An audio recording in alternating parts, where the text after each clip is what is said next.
मंडळी, कैरीचा सीझन सुरू झाला आणि काय करायचं, वेगळे वेगळे आपण सारखे प्रकार करत असतो. मेथांबाचे प्रकार, चटण्याचा प्रकार, त्यानंतर कोशिंबीर, कितीतरी कैरी म्हटले की आपल्याला तोंडाला पाणी सुटतं. पण आज अपर्णास किचनमध्ये आपण करणार आहे कैरीची आंबोशी. एक थोडासा वेगळा, मस्त, वर्षभर म्हणजे फ्रीजमध्ये ठेवलं तर वर्षभर, पण 6 महिने तरी आरामात टिकणारा हा प्रकार. पोळीबरोबर, भाजीबरोबर, भाताबरोबर, कशाबरोबरही तुम्ही खा आणि मला कमेंट्समध्ये सांगा लगेच लाईक करून की कशी वाटते टेस्ट याची. आंबोशी करण्यासाठी आपण अशा 3 कैऱ्या घेतलेल्या आहेत. 3 किंवा 2 कैऱ्या घ्यायच्या. यातली एक कैरी आहे ही फार गोड नाही, राघू आंबा म्हणतात तशी, आणि ही गोड आहे. बघा कशी कैरी मला मिळाली ना आज. आता ह्या कैरीची आपण सालं काढून घ्यायची आहेत आणि चिरायच्या बारीक. या कैऱ्या अशा आपण बारीक चिरून घेतलेली आहे ही, हे बघा. आणि आता आपण काय करायचं आहे तर आपल्याकडे असं चॉपर असतं किंवा मग तुम्ही नसेल तर मिक्सरच्या भांड्यात घाला. यामध्ये कैरी बारीक चिरून घ्यायची आहे. आपण जशी काकडी चोचवतो ना तशी, म्हणजे खिसायची नाही किंवा ती फार ही पेस्ट नाही करायची. ही अशी जाडसर करून घ्यायची आहे.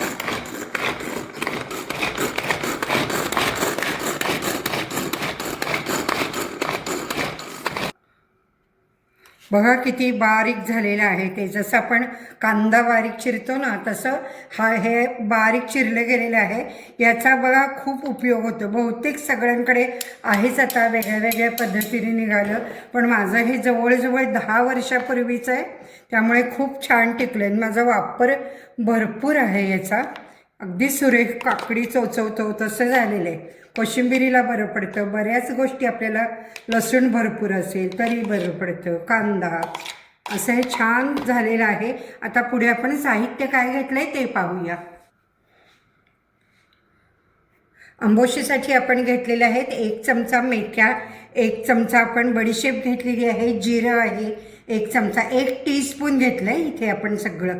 त्यानंतर मोहरी 2 चमचे घेतलेली आहे, हिंग, हळद 1 टीस्पून, लाल मिरची पावडर, 4-5 वाळलेल्या मिरच्या, आणि आपण तेल घेतलेलं आहे 1 पळीभर.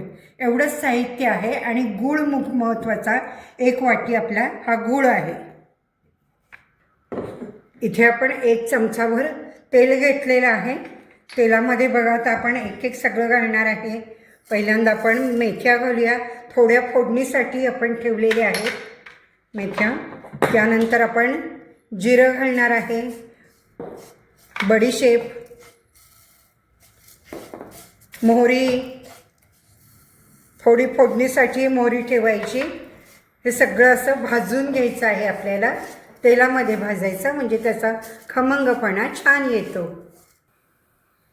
इकडे कैरी ही आपण एका बाउलमध्ये काढून घेतलेली आहे, ते भाजून होईपर्यंत.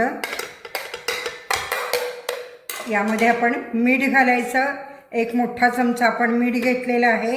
आणि हा गूळ, सगळा गूळ मात्र बारीक चिरून घेतलेला आहे आपण. मस्त आंबट गोड आंबोशी आपण करणार आहे. आणि लाल मिरची पावडर पण. असं सगळं घालून एकत्र करून हे 10 मिनिट असं मुरू द्यायचं. याला छान पाणी सुटलं पाहिजे.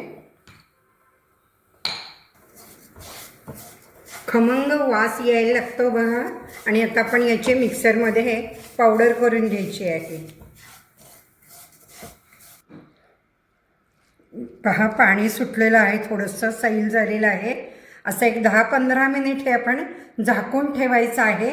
आणि आता आपण पुढची प्रोसिजर करूया. मंद गॅसवरती आपण आंबोशी करायला ठेवणार आहे. अशा छान छान रेसिपीजसाठी पाहत रहा अपर्णास किचन. पहा आंबोशी शिजायला लागलेली आहे.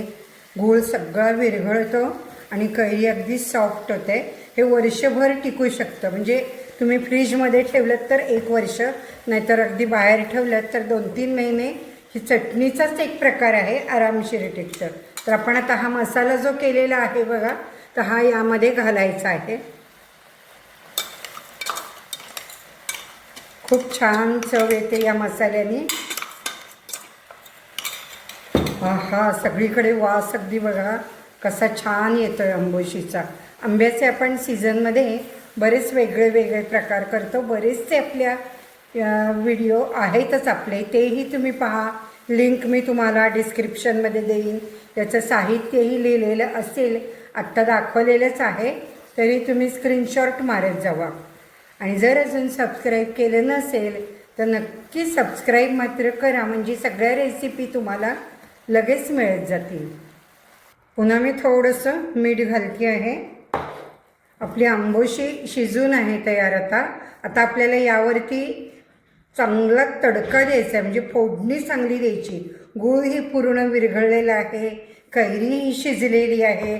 आता हे आरामशीर बरेच दिवस राहतं, पण घरात बघा तुमच्या इतकं आवडेल सगळ्यांना हा पदार्थ की अगदी 8 दिवसातच संपणार आहे. हे नक्की कमेंट्समध्येही सांगा. आणि आता आपण फोडणी कशी करायची आहे ते पाहूया. आधी करून ठेवलीत तरी चालू शकेल. तेल छान तापू द्यायचं कडकडीत. मंडळी बघा, तेल छान तापलेलं आहे. आपण आता मोहरीची आणि मेथ्यांची फोडणी करायची. मोहरी तडतड सगळी छान होऊ दे. मेथ्याही घातलेल्या आहेत. गॅस बंद केलेला आहे. इथे 1 चमचाभर हिंग, छोटा चमचा भरून घेतला आहे चांगला.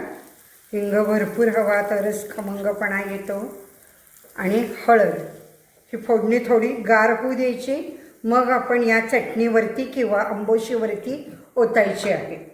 यामध्ये आपल्याला वाळलेल्या मिरच्या घालायच्या आहेत अशा. आणि याची तडका फोडणी 4 लवंगा घेतल्या होत्या आपण अशा, त्या 4 लवंगाही यामध्ये घालणार आहे आपण.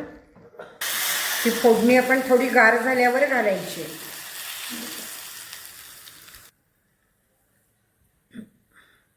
पहा, आपल्या आंबोशीवरती आता आपण ही वरून अशी खमंग फोडणी घालणार आहे. पूर्ण आपण लोणच्यासारखी गार नाही, पण थोडीशी कोमट केलेली आहे. मस्त ही रेसिपी तयार झालेली आहे. तुम्हाला हा प्रकार कसा काय वाटतो ते तुम्ही मला नक्की कमेंट्समध्ये मात्र सांगा. ही आता आपण ही घट्ट झाकणाच्या बरणीमध्ये मात्र ठेवायची आणि पोळी बरोबर, भाकरी बरोबर, भाताबरोबर, कशाबरोबर, इवन ब्रेड बरोबरही मस्त.